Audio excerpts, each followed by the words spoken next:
গল্পের নাম ৭ কাজের প্রতিদান কি। এক গ্রামে থাকত ছোট্ট এক ছেলে, নাম তার আমান। সে ছিল খুবই শান্ত, ভদ্র এবং আল্লাহকে অনেক ভালোবাসত। প্রতিদিন ফজরের নামাজের পর কোরআন পড়ত এবং মাকে কাজে সাহায্য করত।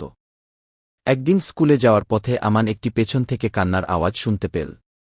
সে গিয়ে দেখে একটি ছোট ছেলেকে কিছু বড় ছেলে মিলে মারছে।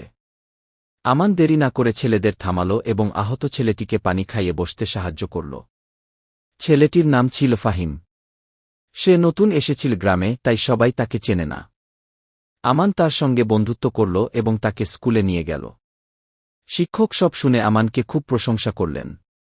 সেদিন রাতে আমান দোয়া করল, হে আল্লাহ, আমাকে ৭ কাজ করতে সাহায্য করো, যেন আমি তোমার প্রিয় বান্দা হতে পারি।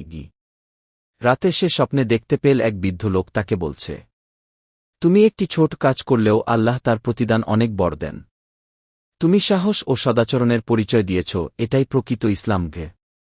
পরদিন গ্রামের মসজিদের ইমাম সাহেব আমানকে ডাকলেন। তিনি বললেন, আমরা শুনেছি তুমি একজনকে সাহায্য করেছ।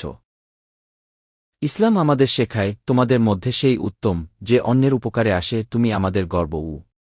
গল্পটি শেষ হয় আমানের মুখে হাসি আর তার মায়ের চোখে আনন্দের অশ্রু নিয়ে। শিক্ষণীয় বিষয়: সৎ কাজ কখনো বৃথা যায় না। সাহস ও দয়া ইসলামের মৌলিক শিক্ষা। আল্লাহ ভালো কাজের উত্তম প্রতিদান দেন। ভিডিওটি ভালো লাগলে একটি লাইক, কমেন্ট, শেয়ার করে দিবেন। আপনার একটি শেয়ার অন্য মুসলিম ভাইবোন বা অন্য ধর্মের ভাই বোন দেখার সুযোগ পাবে।